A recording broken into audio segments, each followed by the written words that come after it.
Hey, welcome back. We're going to do one more roll today, which means one more weekly release with this ensemble. You'll see something different next time. This will probably still be the same. Let's see what we get this time. I still have my fingers crossed for Alpha Centauri and family drama.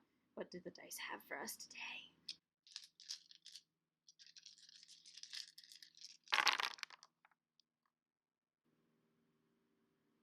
We may have Alpha Centaurian family drama, but I don't want to promise that. I got some cubes to organize, so excuse me for a few minutes.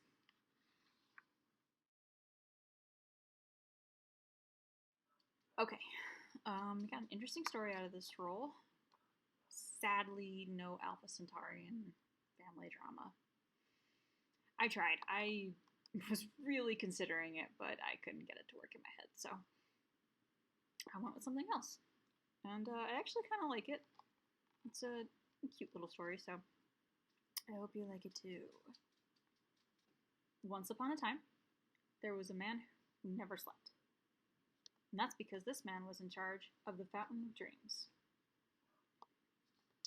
It was his task to carefully calculate the perfect dream to send to people all over the world and make sure that there was a good balance of good dreams and of nightmares, but to always make sure that they were perfect for the one receiving them. And he went about his days carrying out this task perfectly. He sent good dreams to those who needed them, bad dreams to those who could endure them. And he felt very important to the world. But little did he know that there was a whole life that he was missing out on, for he was alone. He had never known anyone else. Until that is, as luck would have it, the day came when a letter fell through the crack between worlds and landed in his parallel, in the world parallel to ours, where the Dream Man lived. And because he lived in a parallel world, the Dream Man had no sense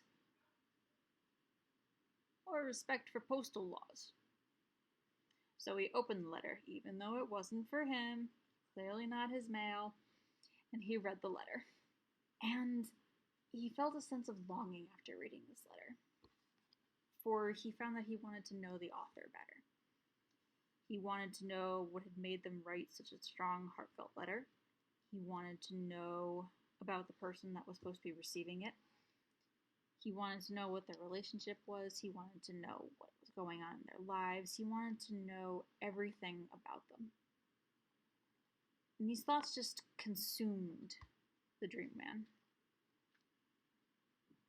to the point where he could no longer complete his tasks. So, the day came when he decided to leave his workshop and set out to find the author of the letter, in hopes that they'd be able to at least satisfy some of the burning curiosity inside of him.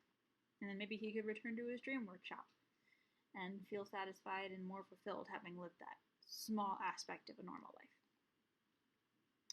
When he found the author, there was more to them than just the single letter. They were complex and intriguing, and the Dream Man did not want to return to his workshop after all. And the two actually ended up having a very strong relationship, full of happy times and sad ones, ups and downs, good moments and bad, but a strong relationship nonetheless. Until the day the other one died. And the Dream Man, having lived a good life, knew that it was time for him to return to his workshop.